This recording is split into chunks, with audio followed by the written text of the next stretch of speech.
Hey everyone, so today I'm going to be teaching you about absolute value functions. So let's begin. Here we start by graphing y equals x, and it goes through the point 0, 0, which is called the vertex. Y equals x is also known as a linear parent function and is used when graphing absolute value functions. When using absolute value functions, the equations can change vertically and horizontally based on the equation. The vertical translation formula is y equals absolute value x plus k, or y equals absolute value x minus k. For example, y equals absolute value x minus 3 is a vertical shift, and it will be moving down 3 units because subtracting k from the outside of the absolute value would shift the graph downward. If the equation was y equals absolute value x minus 3, then it would be a horizontal shift, because horizontal shifts are y equals absolute value x minus h, or y equals absolute value x plus h. When graphing this function, you would be moving 3 units to the right because you move in the opposite way of the sign inside of the absolute value.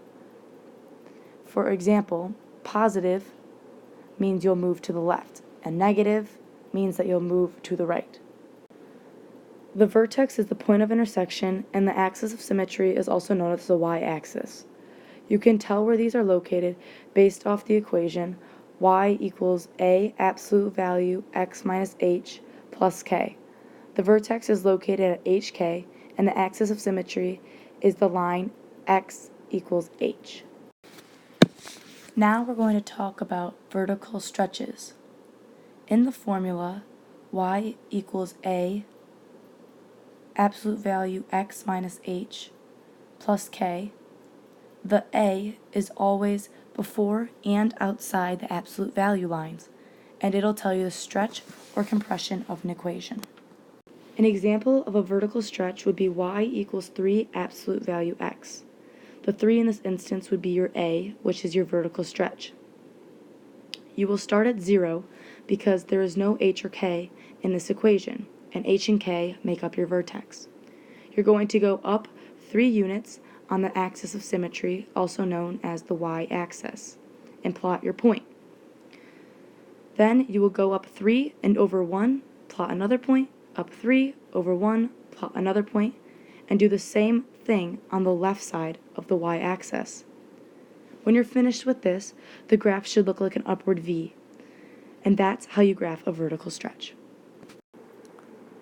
Using the same equation from part 1, we are going to reflect this equation over the x-axis.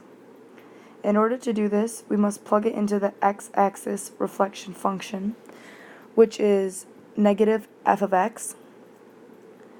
And so when plugging this in, we're going to write negative f of x equals negative, and then in parentheses, what y equals, and then you're going to simplify.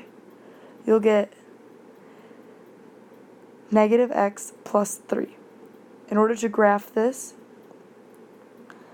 you need to figure out what the vertex is.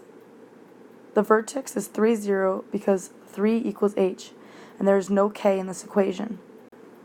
The graph is reflected downward because of the negative in front of the x. You must move it down 1 and over 1 because that's the slope. So move it down 1 and over 1 from the vertex and plot a point. Then do that again and repeat. This is how you graph a reflection over the x-axis.